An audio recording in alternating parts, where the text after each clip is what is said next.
So, a few weeks back, we talked about the rise of in-house design teams, how some of the most exciting creative work isn't coming from ad agencies or design agencies anymore. It's coming from inside the house, from companies like Pepsico, Spotify, and Nike, building A-tier creative teams and pulling in some of the best designers in the world. And honestly, that episode was a bit of a reckoning.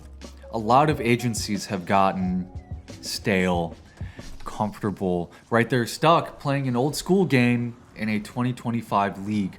But I want to make something clear. It's not all doom and gloom. There are still agencies out here putting up numbers.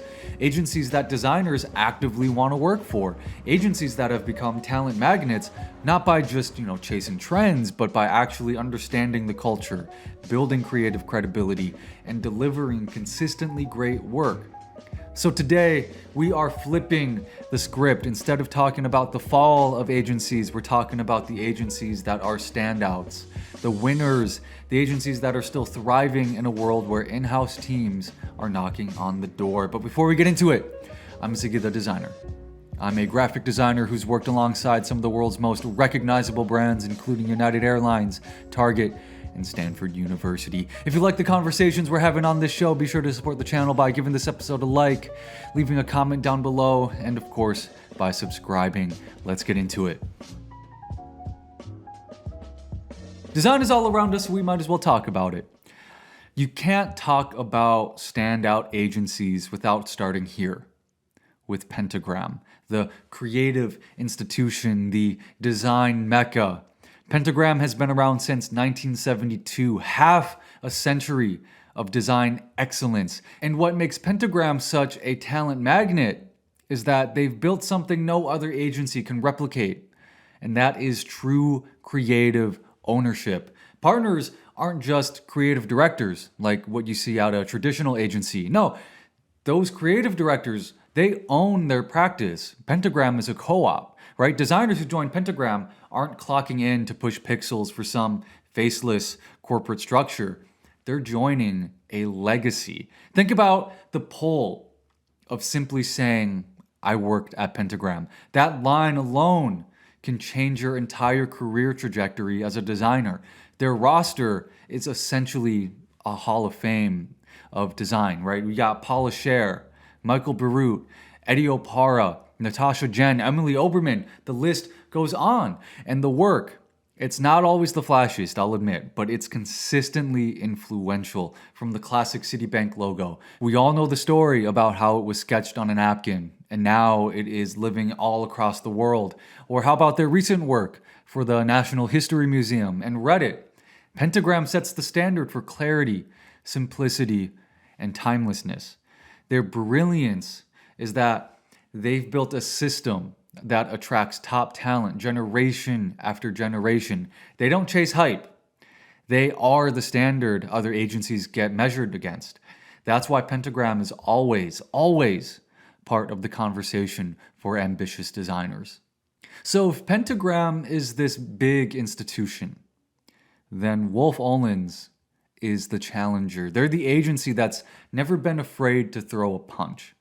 Wolf Olins has a legacy that rivals Pentagram's, but the energy is completely different. Where Pentagram is about refinement and timelessness, Wolf Olins is about provocation. They've made their name by not playing it safe, by blowing up what branding can be. Think about the London 2012 Olympics logo. Controversial? Absolutely. But that moment cemented Wolf Olins as a studio unafraid to push visual language forward, even when the internet was ready to roast them alive. And here's the thing. The internet was right about the London 2012 Olympics logo, right? That identity looked weird at first. Let's be honest, it was weird. But it has been one of the most memorable, dare I say iconic Olympic logos in recent memory. Fast forward to now, and Wolf Olins has become one of the most interesting agencies for ambitious designers and just for the design world in general. They're doing work that blends big strategy with bold expression, a match made in heaven. The rebrand for Uber was a game changer. right? It was more than just a minimal tech logo. They completely redefined Uber's identity from the inside out. They took Uber from being this scrappy mobile, app tech startup, and they brought it to the big stage, right? Transforming it into what they call a mobility brand, really a travel brand, a travel and hospitality brand. Designers want to work at Wolf Olins because it's a place where strategy and creativity are both taken seriously. You're not just decorating brand decks, right? You're shaping narratives that ripple through the culture. And most importantly, they've managed to evolve. A lot of legacy agencies get stuck in their glory days, right? You hear it from every creative director at every agency. They reminisce about the old school days, right? Wolf Olins doesn't do that. Wolf Olins has shifted. They've grown and they've become this perfect hybrid of legacy, credibility, and contemporary edge. And that is a rare combo. Our next agency may feel a little out of nowhere, like a little bit of a wild card. This is the Disruptor, the upstart agency that's rewriting what modern design agencies can look like. And that is Koto. Koto is the new wave. They've built their reputation fast, really fast, especially in this game, and they've done it by capturing the energy of contemporary brand culture better than almost anyone else in the game. While Pentagram is the establishment and Wolf Olins is the provocateur, Koto is the cool kid in the room. They specialize in youthful, culturally fluent branding that feels current without being cringy. Their work has this unique blend of precision and personality. It's tight, it's strategic, but it also has a lot of confidence. It has a lot of swag, right? Look at the brands they've touched. We're looking at Airbnb, Venmo. Koto has become the go-to studio for tech-forward, culture-driven companies that want branding that actually moves. And from a designer's perspective, this is the place where you can do work that lives everywhere. Apps, merch, motion, digital platforms, because they understand that brands today are living organisms, not static logos. And culturally, Koto has built an aura.